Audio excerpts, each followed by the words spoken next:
ఉస్మానియా యూనివర్సిటీకి సీఎం రేవంత్ రెడ్డి చెప్పిన మాట ప్రకారం రెండోసారి సందర్శించారు. ఇదే క్రమంలో ఉస్మానియా యూనివర్సిటీని డెవలప్ చేసే క్రమంలో 1000 కోట్లు ప్రకటిస్తానని చెప్పిన మాట నిలబెట్టుకున్నటువంటి పరిస్థితి. అంటే నిన్న రెండోసారి సందర్శించి 1000 కోట్లు ఇస్తానని ప్రకటించారు. ఇదే క్రమంలో మనతో పాటు మాట్లాడడానికి జార్జ్ రెడ్డి పీడిఎస్యు స్టేట్ నాయకులు సుమన్ గారు ఉన్నారు. వారిని అడిగి తెలుసుకునే ప్రయత్నం చేద్దాం. అన్న నమస్తే. సీఎం చెప్పిన మాట ప్రకారం రెండోసారి ఉస్మానియా యూనివర్సిటీకి వచ్చారు. దీంట్లో 1000 కోట్లు ప్రకటిస్తాను, దీన్ని ఒక అభివృద్ధి కోసం అని అంటారు. దీన్ని ఎలా చూడొచ్చు అంటారు? 100% గత పాలకులతో పోల్చుకుంటే ఇప్పుడున్న పాలకులు కొంత మేర ఉస్మానియా యూనివర్సిటీ కావచ్చు, తెలంగాణ విద్యా వ్యవస్థ మీద కొంత వాళ్ళకి విద్యార్థులకు కావచ్చు, తెలంగాణ భవితవ్యానికి ఉపయోగపడే విధంగా చేస్తున్నారనేది చాలా స్పష్టంగా అర్థమవుతుంది. ఎందుకు ఈ మాట అంటున్నామంటే, గత పాలన చూసినప్పుడు ఉస్మానియా కావచ్చు, తెలంగాణ వ్యాప్తంగా కావచ్చు, నిర్బంధం కావచ్చు, నియంతృత్వం కావచ్చు, అనేక రకాలుగా బీఆర్ఎస్ ప్రభుత్వ హయాంలో ఉన్నది. ప్రత్యేకించి ఉస్మానియా యూనివర్సిటీని ఇది ఒక సమస్యల వలయంలో నెట్టిపడేయటం కోసం, అసలు ఉస్మానియాలో ఉద్యమాలు జరగకుండా ఉండటం కోసం, ఉస్మానియాను లేకుండా చేయడం కోసం అనేకమైనటువంటి కుట్రలు చేశారు. ఆ కుట్రలో భాగంగానే ఈరోజు 10 ఏళ్ల పాలన తర్వాత ఇక్కడ విసిగి చెంది ఇక్కడ విద్యార్థులందరం కావచ్చు, నిరుద్యోగ యువత మొత్తం కూడా కాంగ్రెస్కి పట్టం కట్టిన పరిస్థితి కనిపిస్తూ ఉంది. అదే ఆలోచించి అనేక సందర్భాల్లో నిరుద్యోగ యువత మొత్తం కూడా, విద్యార్థులందరూ కూడా కాంగ్రెస్ పట్ల ఉండరనే విషయాన్ని వాళ్ళు గమనించున్నారు. కాబట్టి మా ప్రభుత్వం వచ్చిన తర్వాత తప్పనిసరిగా ఉస్మానియా యూనివర్సిటీని ఆక్స్ఫర్డ్ యూనివర్సిటీ లాగా, హార్వర్డ్ యూనివర్సిటీ లాగా, ప్రపంచ స్థాయి యూనివర్సిటీ లాగా తీర్చిదిద్దామని చెప్పేసి వాళ్ళు మాట్లాడడం జరిగింది. ఆ సందర్భం నుండే గత నెల ఆగస్టు 25వ తారీఖున ఉస్మానియా యూనివర్సిటీ ఠాగూర్ ఆడిటోరియంకి వచ్చి యూనివర్సిటీ విద్యార్థుల అలాగే సమస్యలన్నీ విని, నేను మళ్ళీ వచ్చి ఈ ఠాగూర్ ఆడిటోరియంలో కాదు, ఉద్యమాల గడ్డ తెలంగాణ తల్లి ఆర్ట్స్ కాలేజ్ వేదికగా వచ్చి నేను మాట్లాడతానని చెప్పేసి మాట్లాడి ఇచ్చిన మాట ప్రకారము 1000 కోట్ల రూపాయలు ఇచ్చి నిధులు జీవో విడుదల చేసిపోయిండు. కాబట్టి విడుదల చేసిన తర్వాత మళ్ళీ ఇప్పుడు ఆ 1000 కోట్లని ఎట్లా ఉపయోగిస్తున్నారు, ఎక్కడ ఉపయోగిస్తున్నారు అనే విషయాల మీద చాలా స్పష్టత ఇవ్వాల్సిన అవసరం ఉన్నది. యూనివర్సిటీ అధికారులు కూడా దీని మీద స్పందించాల్సిన అవసరం ఉన్నది. 1000 కోట్ల రూపాయలు దుర్వినియోగం కాకుండా ఓయూ అభివృద్ధి కోసము, ఓయూ ప్రగతి కోసము, విద్యార్థుల భవితవ్యానికి ఉపయోగపడే విధంగా మరోసారి ఉస్మానియా యూనివర్సిటీని మరో 100 ఏళ్ల పాటు దీన్ని నిలుపుకునే విధంగా ఆ ఖర్చు చేయాల్సిన బాధ్యత ఉందనే విషయాన్ని కూడా ఈరోజు యూనివర్సిటీ విద్యార్థులకు మేము అభిప్రాయపడతా ఉన్నాం. రైట్. అయితే బహిరంగంగా సీఎం రేవంత్ రెడ్డి చెప్పింది ఏంటంటే, ఎలాంటి కంచెలు నిర్వహించము, పోలీస్ బందోబస్తు ఉండదు, పహారా ఉండదు, మీ నిరుద్యోగులందరూ రావచ్చు, విద్యార్థులు రావచ్చు, మీకు ఏమైనా సమస్యల గురించి కూడా నాకు చెప్పుకోవచ్చు అని కూడా చెప్పినటువంటి పరిస్థితి. కానీ నిన్న ఎందుకు మరి కొంతమంది విద్యార్థులు, నిరుద్యోగులు ఆందోళన చేయాల్సి వచ్చిందంటే ఏం చెప్తారు? నిజానికి యూనివర్సిటీకి వచ్చినటువంటి ముఖ్యమంత్రి గారు ఓయూ అభివృద్ధి విషయం మాత్రమే మాట్లాడాలని అనుకున్నారేమో, కానీ వాస్తవానికి ఉస్మానియా యూనివర్సిటీకి వస్తున్నప్పుడు, తెలంగాణకి వస్తున్నప్పుడు, తెలంగాణ యావత్లో ఉన్నటువంటి నిరుద్యోగత కావచ్చు, అందరు విద్యార్థులందరూ కూడా ఉస్మానియాకి వస్తున్నట్టే తప్పనిసరిగా నోటిఫికేషన్ ఇష్యూ మాట్లాడుతున్నటువంటి ఆశతో, ఆనందంతో ఉన్నారు. కాబట్టి ఆ విషయాన్ని మర్చిపోయినట్టున్నారు. బహుశా ఓయూ అభివృద్ధి మట్టుకే మాట్లాడాలి అనుకున్నారేమో ముఖ్యమంత్రి గారు. ఆ విషయాన్ని మర్చిపోవడం వల్ల ఇక్కడ ఉన్నటువంటి నిరుద్యోగులు అనేక మంది ఈరోజు నోటిఫికేషన్ల యొక్క ముచ్చట తెలియదు. కాబట్టి ఉస్మానియాకి వస్తున్నామంటే తప్పనిసరిగా నోటిఫికేషన్ల సమయం గురించి, విషయం గురించి మాట్లాడతారని ఆశించినాము. కాబట్టి మా ఆశలన్నీ నీరుగాని కాబట్టి తప్పనిసరిగా ఈ నోటిఫికేషన్ ఇవ్వాలని చెప్పేసి నిరసన అనేది తెలియజేయడం జరిగింది. అది వాస్తవానికి. కాకపోతే ఏంటంటే, మిగతా రాజకీయ ప్రయోజనాల కోసం, రాజకీయ పార్టీలకు సంబంధించిన వ్యక్తులందరూ కూడా ఈరోజు ఒకవైపు ఓయూని అభివృద్ధిని అడ్డుకునే విధంగా ఈరోజు పోలీస్ వ్యవస్థ తోచారు, కంచెలు కట్టనే విషయాన్ని ఎస్టాబ్లిష్ చేస్తున్నది. అది వాస్తవం కాదనే విషయం కూడా ఈరోజు యూనివర్సిటీ విద్యార్థులకు మేము తెలుపుతున్నాం. నిరుద్యోగులు ఆందోళనలకు దిగాల్సి వచ్చింది. సీఎం రేవంత్ రెడ్డి అనే కొన్ని నినాదాలు చేశారు. ఆ నినాదాలు చేయడానికి కారణం ఏంది? ఎందుకు అట్లా చేయాల్సి వచ్చింది? గతంలో కాంగ్రెస్ మేనిఫెస్టోలో ఎలక్షన్స్ రాకముందు మేము జాబ్ నోటిఫికేషను తప్పనిసరిగా గత బీఆర్ఎస్ పాలనలాగా ఉండదు, పేపర్ లీకేజీల పాలన ఉండదు, ప్రజాపాలన ఉంటుంది అని చెప్పేసి వాళ్ళే మాట్లాడడం జరిగింది.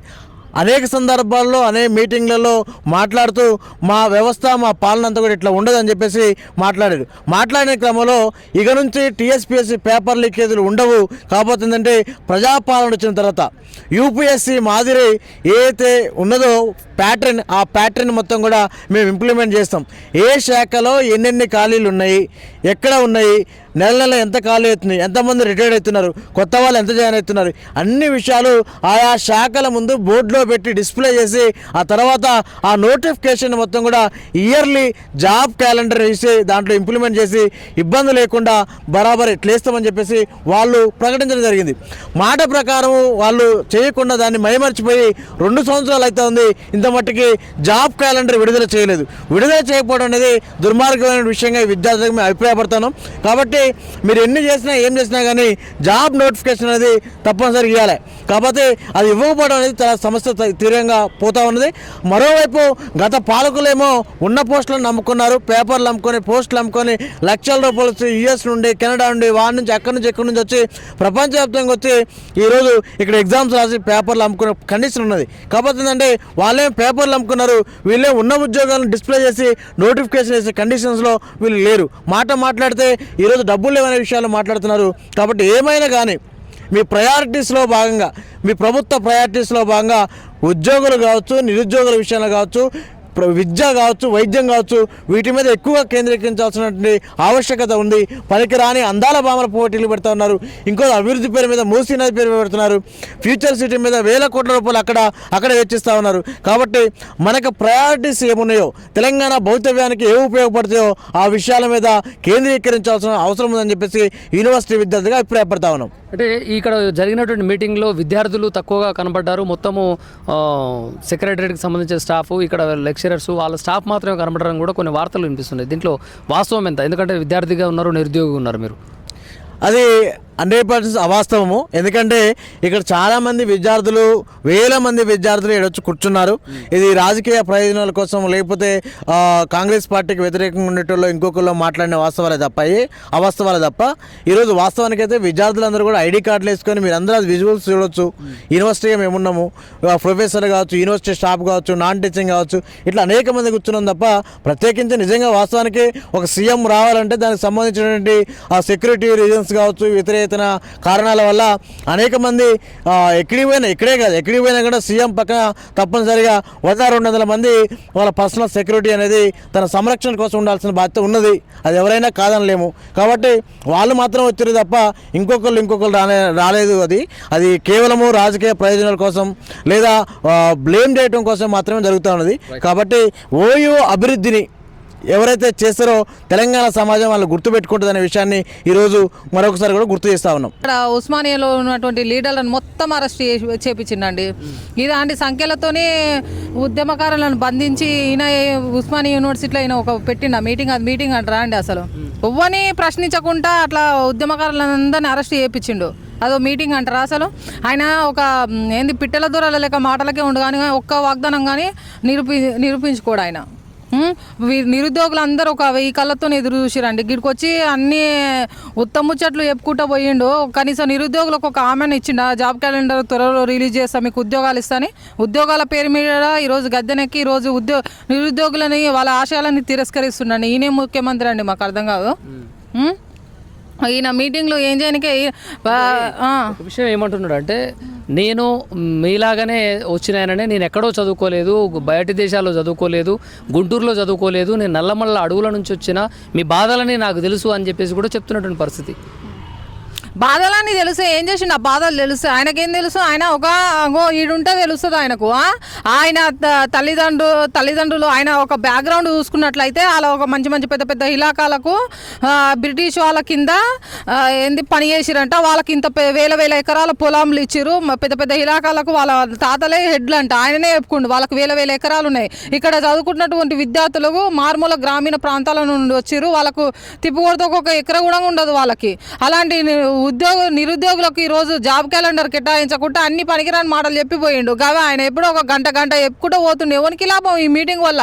నువ్వు ఇక్కడ విద్యార్థుల కోసం వచ్చినావు, విద్యార్థులకు ఏం నీ వల్ల లాభం జరిగిందో, ఏం కేటాయిస్తున్నావు అది చెప్పాలి. ఉస్మానియాకు 1000 కోట్లు అంటున్నావు, 1000 కోట్లు దేనికోసం కేటాయించినావు? ఎందుకు ఒక పర్పస్ చెప్పు. ఒకటి ఏంది ఉత్తగానే అయిపోయానా? ఓ బిల్డింగ్ కడుతున్నావా, లేకపోతే ఓ లైబ్రరీ డెవలప్ చేస్తున్నావా, ఏం చేస్తున్నావు? అది చెప్పాలి. ఉత్తనే 1000 కోట్లు అంటే అయిపోయినా నీ ఉద్దర ముచ్చట్లు ఎవరికి కావాలి అసలు? ఒక ఉస్మానియా విద్యార్థిగా నేను ప్రశ్నిస్తున్నా అండి. ఉద్దర ముచ్చట్లు ఎవరికి కావాలి? నువ్వు ఇంకెన్ని రోజులు చెప్తావు? ఇంకెన్ని రోజులు ఇంకా మోసం చేస్తూనే ఉంటావు? ఇంకెన్ని రోజులు నీ మాటలు నేను కూడా మేము కూర్చుంటూనే ఉండాలి? ఆడికైనా కానీ ఇక్కడ ఉన్నటువంటి విద్యార్థులు మొత్తం ఆయనకు నిరసన చెప్పారు లాస్ట్ వరకు కూడా. చాలా మంది విద్యార్థి నాయకులను అరెస్ట్ చేయించిండండి. ఈయన అరెస్ట్ చేయించి మళ్ళా ఇక్కడ విద్యార్థులు కూడా ఊకోలేదు, నిరసన తెలిపారు ఆయన పోతుంటే. గతంలో ఎలాంటి పోలీసుల పహారా ఉండదు, కంచెలు ఉండవు, మీరు వచ్చి రావచ్చు, ప్రశ్నించవచ్చు అని అన్నారు. కానీ నిన్న రోడ్ షో చేస్తున్నటువంటి సమయంలో కొంతమంది నిరుద్యోగులు విద్యార్థులు ఆందోళన చేసినటువంటి పరిస్థితి, అందులో మీరు కూడా ఉన్నారా?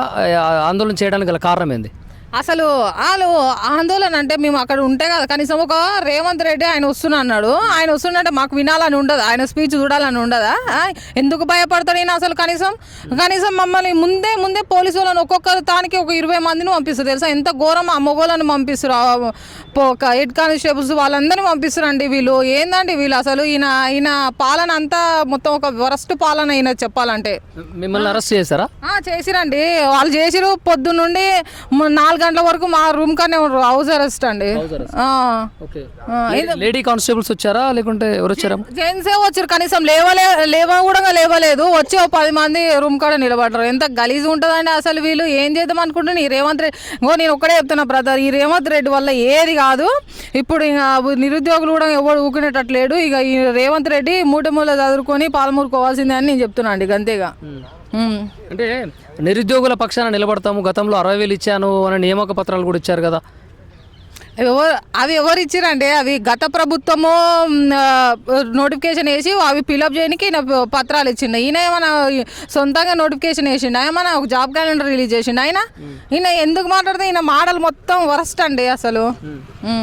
అంటే ఇంకో విషయం ఏమంటున్నా అంటే, నిరుద్యోగులు ఏమీ అసంతృప్తిగా లేరు, కావాలని ప్రతిపక్షంలో పార్టీలు ఉన్నటువంటి బీఆర్ఎస్ పార్టీ మిగిలిన పార్టీల వాళ్ళందరూ కూడా వారిని రెచ్చగొడుతున్నారు, కావాలని కాంగ్రెస్ పార్టీ చేస్తున్న అభివృద్ధి పనులపై బురద జల్లే ప్రయత్నం చేస్తున్నారు అంటారు. మీ పక్షాన మీ వెనకాల బీఆర్ఎస్ పార్టీ వాళ్ళు ఎవరైనా ఉండి మీతో ఇలా మాట్లాడిస్తున్నారా? ఏం మాట్లాడుతున్నారు అండి? మీరేం మాట్లాడుతారు? ఆయనేం మాట్లాడతారు అసలు? ఇప్పుడు ఉద్యమకారులందరూ ఫస్ట్ అరెస్ట్ చేసారు, మరి అక్కడ ఉన్నటువంటి వాళ్ళే సాధారణమైన విద్యార్థులు. మీరు ఎన్ని రీల్స్ చూడలేదు ఇన్స్టాగ్రామ్లలో ఇట్లా అయితలేవా? ఎంతోమంది విద్యార్థులు నిరసన చెప్పాలి ఆయన పోతుంటే. వాళ్ళందరూ బీఆర్ఎస్ వ్యక్తులేనా?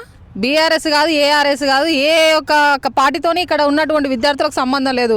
వాళ్ళ జీవితం బాగుపడతా ఉస్మానియాకి వచ్చి చదువుకొని ఒక జాబ్ కొడదామని ఇంటెన్షన్తో వచ్చినటువంటి విద్యార్థులు నిరసన తెలిపారు మొన్న. ఏ పార్టీకి సంబంధించిన వాళ్ళు వారు. ఈయన ఒక్క సంవత్సరంలోనే 2 లక్షల ఉద్యోగాలు భర్తీ చేసి ఫిలప్ చేసి అన్నటోడు ఈ ఉద్దర ముచ్చట్లు ఎందుకు మాట్లాడుతున్నాండి అసలు అర్థం కాదు. అయితే ఇప్పటికీ 2.5 సంవత్సరాలు పూర్తయిపోయింది పరిపాలన. ఇప్పుడు 1000 కోట్లు ఈ ఉస్మానియా యూనివర్సిటీకి అభివృద్ధి కోసం కేటాయిస్తున్నారు. జీవో ద్వారా వచ్చి ఈ 1000 కోట్లని ఏ విధంగా సక్రమైన పద్ధతిలో ఇస్తే బాగుంటుంది? మీకు ఇక్కడ ఉన్నటువంటి సమస్యలు ఏంటి? విద్యార్థులు ఎదుర్కొంటున్న సమస్యలు ఏంటి? విద్యార్థులు ఎదుర్కొన్న ముఖ్యంగా అండి ఆ లేడీస్ హాస్టల్ అయితే వరస్ట్ ఉన్నాయి. ఆ హాస్టల్ మొత్తము మళ్ళీ కట్టిపియడం కానీ ఏదో ఒకటి కానీ ఒక మంచి పనికి కేటాయించేటట్టు ఉండాలి. కానీ ఈయన ఏది చెప్పకుండా ఉత్తనే 1000 కోట్లు దేనికోసం కేటాయించడం అది చెప్పు ఫస్ట్. ఏంది అసలు? ఈ కాంగ్రెస్ కార్యకర్తల కోసమే ఆ మీటింగ్ పెట్టాం. ఆ మీటింగ్ కూడా అందరి కోసం కాదు, ఆ కాంగ్రెస్ కార్యకర్తలే ఉన్నారు ఆడ. నార్మల్గా ప్రశ్నించే ఒక విద్యార్థి లేడు, ఎవ్వరు లేడు. నువ్వు ఇంత ఒక చెప్పుకుంటున్నా గొప్పలు ఆయన, నేను ఒక సీఎం అయ్యుండి అడవై ఓపెన్గా మీటింగ్ పెట్టినాను. నీకు అంత సీనే లేదు, నువ్వు అసలు సీఎంగా రాలేదు, నీకు అంత ధైర్యం లేదు ఇక్కడ పెట్టడానికి. అంత ధైర్యమే ఉన్నట్టు అయిన ఉంటే మమ్మల్ని ఎవరిని అరెస్ట్ చేయించటోని కావు నువ్వు. అంటే ఇంతకుముందు ఏ ముఖ్యమంత్రి కూడా ఇక్కడికి రాలేదు కదా, ఈ ముఖ్యమంత్రి వచ్చింది, దాన్ని హర్షించవచ్చు. ఓకే, ఈయన వచ్చి ఏం లాభం ఉంది చెప్పు? ఇక్కడ ఉన్నట్టు ఎవరు విద్యార్థులకు ఏమైనా వేసిపోయినా? ఉస్మానియా యూనివర్సిటీకి 1000 కోట్లు ఇస్తుంటున్నావు, దేనికి ఇస్తున్నావు? అదన్నా చెప్పినావా? చెప్పలేదు. ఇక్కడ విద్యార్థులు ఉన్నట్టు విద్యార్థులకే ఒకటి చెప్పలేదు. నువ్వు ఎందుకు వచ్చినట్టు చెప్పు? విద్యార్థులు కదా భయ, ఇది ఉన్నది యూనివర్సిటీ. విద్యార్థులకు ఒక మంచి మాట చెప్పకుండా పోయినావు, నువ్వు వచ్చి ఏం లాభం లేదని నేను చెప్తున్నాను.